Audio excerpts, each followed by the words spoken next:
Assalamualaikum warahmatullahi wabarakatuh. Perkenalkan, nama saya Eva Fitriani, NIM 131905 dari PGRI 2. Di sini akan saya menjelaskan kembali materi faktor penyebab korupsi. Yang pertama, faktor penyebab korupsi.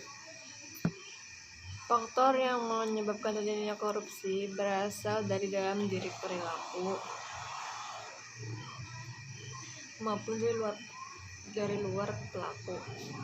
Sebagaimana dikatakan yang lama bahwa ketika perilaku materialistik dan konsumtif masyarakat serta politik yang masih mendewakan. Terus yang kedua, Norsyam 2000 memberikan pandangan bahwa penyebab seseorang melakukan korupsi adalah karena ketergantungan ekonomi, materi atau kekayaan yang tidak mampu. Faktor-faktor penyebab korupsi ada 3, faktor umum, internal, dan eksternal. Yang pertama yaitu faktor umum. Faktor umum terbagi jadi 4, politik, hukum, ekonomi, dan organisasi. Yang pertama yaitu faktor politik. Faktor politik merupakan salah satu penyebab terjadinya korupsi. Hal ini dapat dilihat ketika terjadi instabilitas politis para pemegang kekuasaan, bahwa ketika meraih dan mempertahankan kekuasaan. Robert Kierkegaard 2005 menjelaskan bahwa proses terjadinya korupsi dengan formulasi M+D minus A sama dengan C. Simbol M adalah monopoli, D adalah discretionary, kewenangan, A adalah accountability atau pertanggungjawaban atau penjelasan. Atas simbol tersebut dapat dikatakan bahwa korupsi adalah hasil dari adanya monopoli atau kekuasaan ditambah dengan kewenangan yang begitu besar tanpa keterbukaan dan pertanggungjawaban. Yang kedua, faktor hukum. Faktor hukum bisa dilihat dari dua sisi. Di sisi satu aspek perundang-undangan, dan di sisi lain lemahnya penegakan hukum.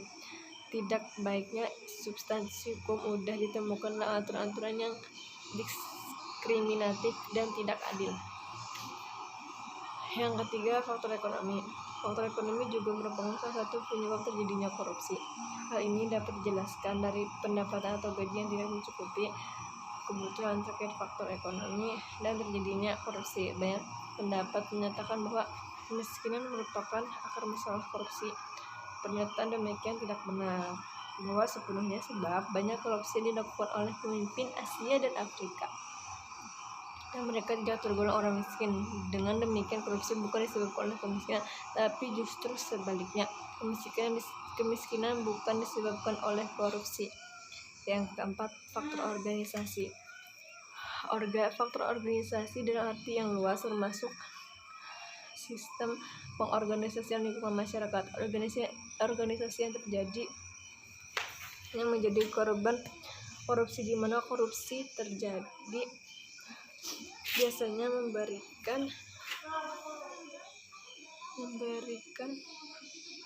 andil terjadinya korupsi karena membuka peluang atau kesempatan untuk terjadinya korupsi.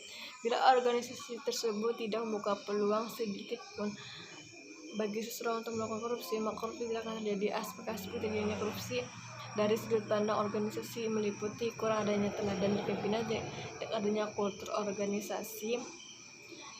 Yang ketiga, sistem akuntabilitas di instansi pemerintah kurang memadai, manajemen cenderung menutupi korupsi dalam organisasinya. Yang kedua, faktor internal. Faktor internal terbagi menjadi 2, aspek perilaku individu.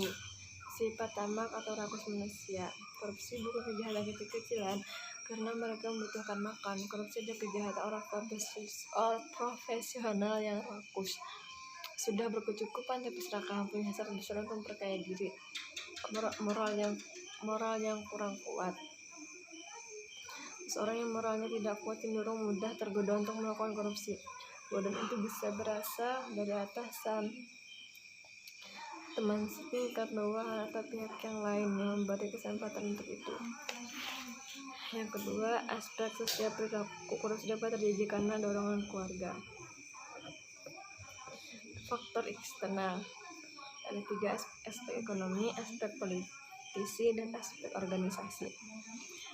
Ketidaksadaran masyarakat yang tidak memperhatikan secara kritis tindakan korupsi. Masyarakat menghargai seseorang karena kekayaan yang dimilikinya. Sikap ini seringkali membuat masyarakat tidak kritis pada kondisi, misalnya dari mana kekayaan itu didapatkan.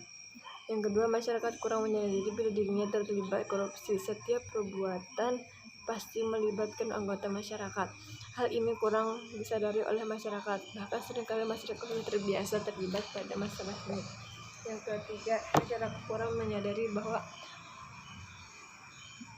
korupsi bisa dicegah dan diberantas bila masyarakat ikut aktif dalam agenda pencegahan dan pemberantasan. Pada umumnya, masyarakat berpandangan bahwa masalah korupsi itu adalah pertanggungan pemerintah semata. Masyarakat kurang menyadari bahwa korupsi itu bisa diberantasnya bila masyarakat itu melakukannya. Cukup sekian penjelasan dari saya, kurang lebihnya mohon maaf. Wassalamualaikum warahmatullahi wabarakatuh.